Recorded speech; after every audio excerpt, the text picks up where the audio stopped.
Assalamualaikum warahmatullahi wabarakatuh. Sekarang kita membuka wawasan dengan melihat website Yahudi yang berisi tentang kisah hidup singkat ya, orang-orang Yahudi dan non-Yahudi yang berpengaruh terhadap nasib bangsa mereka.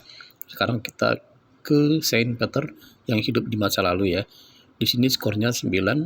Simon Kefas nama aslinya, Ben Yonah ya, yang hidup dari 1 Masehi sampai 64 Masehi ya. Ini dia kalimat pertama. Kadang-kadang kita merasa bahwa orang Kristen itu benar ya. Nah, itulah maksud Yahudi, sebuah kalimat yang menyatakan bahwa mereka berbeda dengan orang Kristen gitu. Kalimat kedua, terkadang kita berharap pada surga. Nah, mereka udah pasti tidak sama surganya dengan orang Kristen ya. Surga yang ada kecapi ya, ada Kurt Vonnegut, ada Vincent van Gogh, ada Louis Armstrong yang main trompet ya. Begitulah sindiran mereka gitu ya. Dan apabila orang Kristen benar ya, dan surga itu ada, kami berharap Santo Petrus mengizinkan mereka untuk masuk. Ini juga sebuah kalimat sindiran ya. Kenapa? Karena Saint Peter itu adalah orang Yahudi ya, cuma dia beragama Kristen. Kalimat ini merupakan sindiran ya.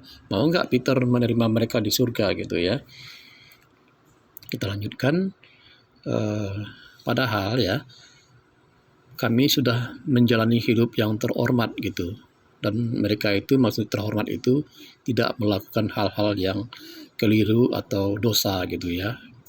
Cuma saja bertaruh dengan kuda yang salah. Artinya mereka berbeda jalan dengan iman Kristen. Nah, ini kalimatnya yang terakhir.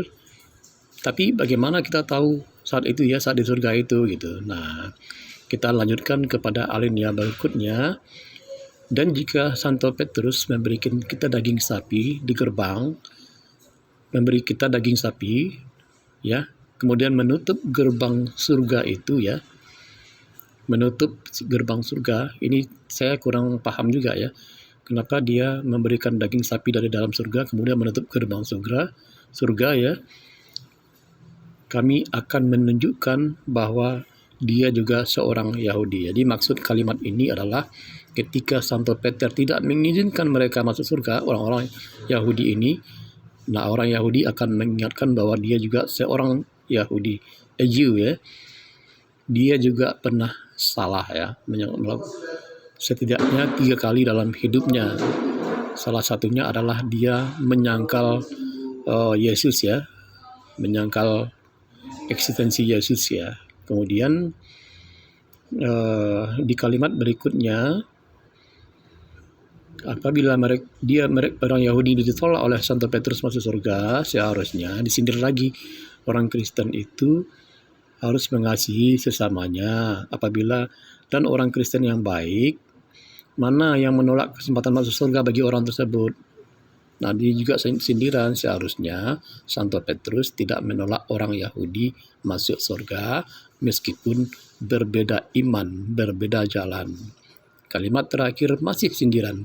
Namun, kami ragu orang-orang Kristen itu benar gitu ya. Artinya dia meragukan Petrus dan orang-orang Kristen itu benar gitu. Keputusannya dia orang Yahudi perbatasan gitu, campuran gitu ya. Gimana menurut kawan-kawan nih? Saya ingin menambah wawasan aja di tengah hangatnya pembelaan secara buta terhadap Yahudi atau negara Israel. Nanti kita sambung lagi dengan tokoh yang lain. Oke? Assalamualaikum warahmatullahi wabarakatuh.